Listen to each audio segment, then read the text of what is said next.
నమస్కారం. తెలంగాణ వ్యాప్తంగా మన మాటల మాంత్రికుడైనటువంటి రేవంత్ రెడ్డి గారు నిన్న బీసీ కులగణన అనే ఒక ఎత్తుగడతో ప్రజలను మభ్యపెట్టే విధంగా ఒక రిపోర్ట్ను విడుదల చేశారు. అందులో మొత్తం సర్వేలో పాల్గొన్న జనాభా 3,54,00,000 అంటే 96.9%.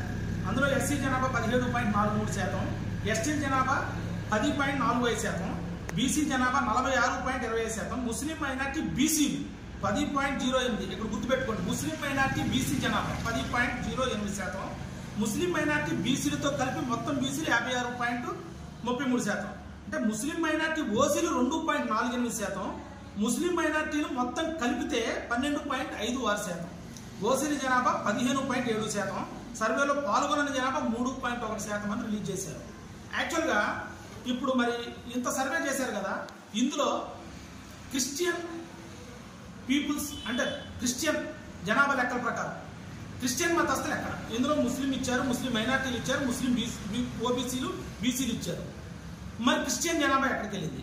ఊరుకు 30 చర్చలు లెక్కన ప్రతి గ్రామంలో చర్చలు ఉన్నాయి, వేల మంది పాస్టర్లు ఉన్నారు, వీళ్ళు రోజు కొన్ని వందల మందిని మత మార్పిడి చేస్తున్నారు. మరి వీళ్ళు ఎవరు? వీళ్ళకి మైనార్టీల పేరుతో తాయిలాలు ఇస్తున్నారు. డిసెంబర్ 25 వస్తే, జనవరి 1 వస్తే ఇవన్నీ కూడా వీళ్ళకి మైనార్టీల పేరుతో వీళ్ళకి ప్రత్యేకంగా బడ్జెట్లో కోటా ప్రవేశపెడుతున్నారు.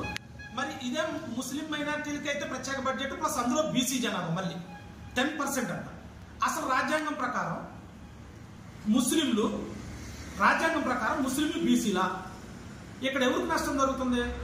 ఇవాళ నువ్వు చేసిన కులగణంలో 20 లక్షల మంది బీసీలను చంపేయటమే కాక, అంటే గతంలో కేసీఆర్ చేసిన సర్వే ప్రకారం చూసుకుంటే అయ్యాల కేసీఆర్ 53% బీసీని తీసుకొచ్చి పెట్టాడు. 53%, 56, ఇవాళ 46% వచ్చింది. 46% అంటే మిగిలిన బీసీలు అంతా ఏమైపోయారు? అంటే 3 సంవత్సరాల లోపే దరిదాపు 30 లక్షల మంది బీసీలు చనిపోతారా? ఇది ప్రతి ఒక్క బీసీ బిడ్డ కూడా ఆలోచించాల్సిన విషయం. మరి ఇలా తీర్మార్ మల్లన్న ముందుకొచ్చి వీడియోల ముందుకొచ్చి ఆయన 46%, 50%, 53% మనం అగ్రకులాలకు వ్యతిరేకంగా ఓకే అయ్యా తీర్మార్ మల్లన్న గారు, మనం పోరాడాల్సింది అగ్రకులాలకు వ్యతిరేకం కాదయ్యా, మనం పోరాడాల్సింది ముస్లింని బీసీలో కలిపి 10% రిజర్వేషన్ పోతుంది, దాని మీద నువ్వు కొట్లాలి.